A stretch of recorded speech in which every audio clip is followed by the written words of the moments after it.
Uma das maiores catástrofes naturais do Brasil, as enchentes no Rio Grande do Sul, tem atraído não só a atenção de pessoas no país, mas em todo o mundo. Nesse sentido, inúmeras perguntas emanam sobre o que poderia ter agravado esse cenário, e muitas delas se voltam para algumas estruturas-chave no estado, como os moles da Barra. Mas afinal, será que essa construção centenária interferiu nos alagamentos na região? E você vai entender se foi essa estrutura que causou alagamento no Rio Grande do Sul. Também conhecidos como moles da Barra do Rio Grande, os moles da Barra estão localizados em Rio Grande, município no litoral sul do estado gaúcho. Com uma altitude média de apenas 5 metros, possui um clima subtropical. Em termos de precipitação, isso significa que as chuvas são mais distribuídas ao longo do ano, contando com discretas variações sazoniais. Essa é uma região que se destaca no sul gaúcho, não apenas por se tratar de um notável ponto turístico, sendo visitado por milhares de turistas todos os anos. O Rio Grande também possui um papel essencial na passagem marítima entre o Lago dos Patos e o Oceano Atlântico.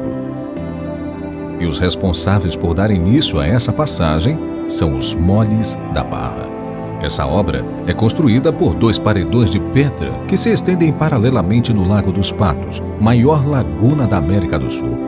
Construídos entre 1911 e 1919, os moles são estruturas de dimensões impressionantes, enquanto o mole oeste, localizado na Praia do Cassino, possui 2,2 quilômetros de comprimento. O mole leste, em São José do Norte, tem 4 quilômetros de comprimento. Essa última medida, aliás, equivale a quase 34 campos de futebol com medida máxima padrão FIFA. Apesar de números significativos e de incontestáveis importância para o transporte marítimo no Rio Grande do Sul, tem-se cogitado que esses moles da Barra impactaram o nível de alagamento na região. Mas será que de fato isso é verdade? Porém, antes de entendermos mais sobre o ocorrido, é importante conhecermos o contexto histórico dessa incrível obra do século XX.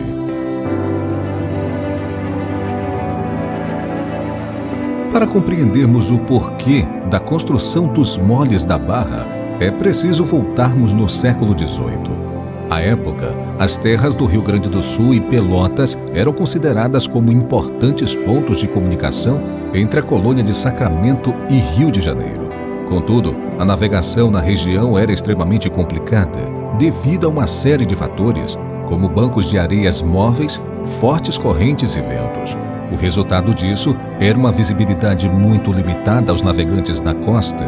Em meio a tudo isso, inúmeros naufrágios ocorreram na região. Durante o século XIX, inúmeros estudos e tentativas foram realizados para melhorar a segurança da navegação na Barra, e ainda em 1865, Dom Pedro II reconheceu a necessidade de construção dos moles. Mas foi apenas no início do século XX que as obras realmente começaram. Entre 1911 e 1919, sob a presidência de Rodrigues Alves e Afonso Pena, os moles foram finalmente construídos. Rochas de até 10 toneladas, transportadas por uma ferrovia especialmente construída, foram utilizadas no projeto. Aliás, cerca de 4.000 operários trabalharam na obra, que foi essencial para fixar a barra do canal e protegê-la das ondas e do assoreamento, garantindo assim uma navegação segura. Além de cumprir essa necessidade, vale destacar algo curioso: a obra permaneceu por mais de 7 décadas, sem a necessidade de reparos. Em 1995, um projeto avaliado em 140 milhões de dólares reforçou a estrutura do mole leste, que cedera sensivelmente desde os anos de 1980. Na obra, foram utilizados mais de 500 mil de toneladas de pedra.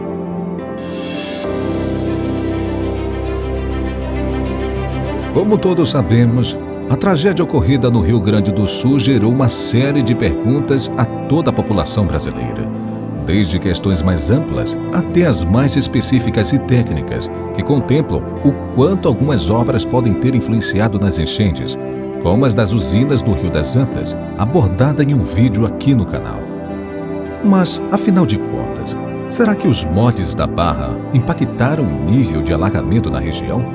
Ou será que evitaram uma catástrofe ainda maior?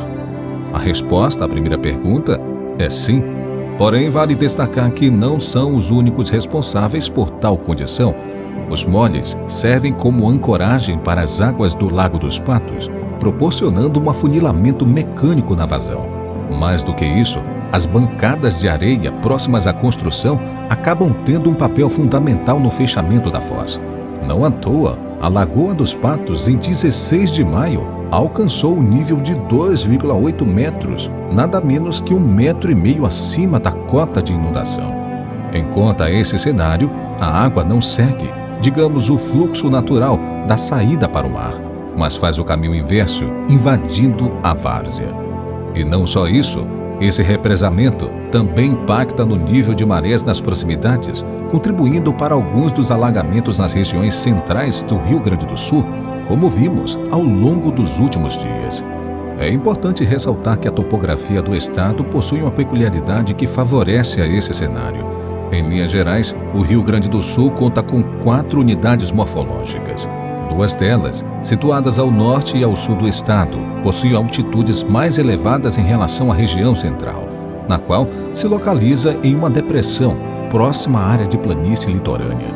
Por conta da força da gravidade, o fluxo das águas nos rios localizados nos pontos mais altos do estado, no caso, os planaltos rio-grandenses norte e sul, desce às regiões mais baixas. Para exemplificar isso, basta pensarmos na água fluindo em um funil, do topo para o fundo.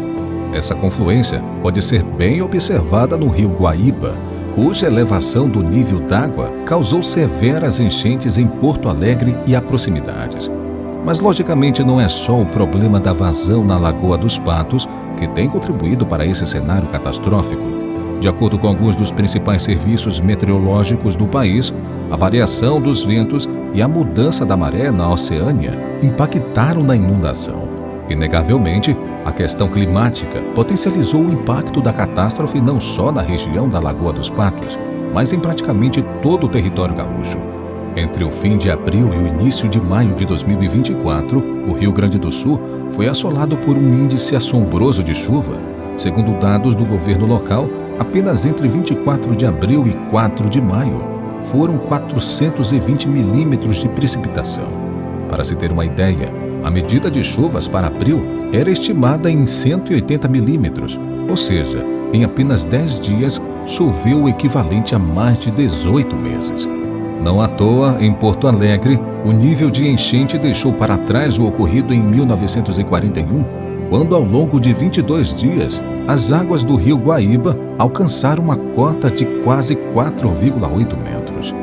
Em 7 de maio de 2024, o nível do Guaíba superou essa marca de 10%, chegando a impressionantes 5,28 metros. É importante ressaltar que os temporais no Rio Grande do Sul não são frutos do acaso.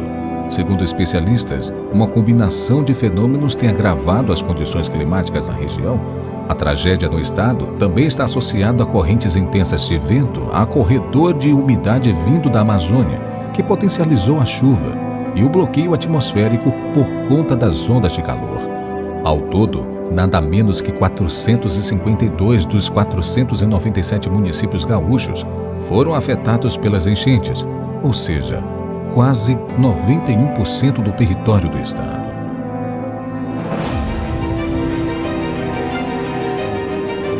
Não há dúvidas quanto à importância dos moles da Barra. Contudo, é necessário que as autoridades aproveitem esse cenário para tirar aprendizados que sirvam para aprimorar ainda mais o processo de manutenção dessa construção, bem como a necessidade de construções que ajudam na vazão das águas da Lagoa dos Patos em casos extremos como o atual.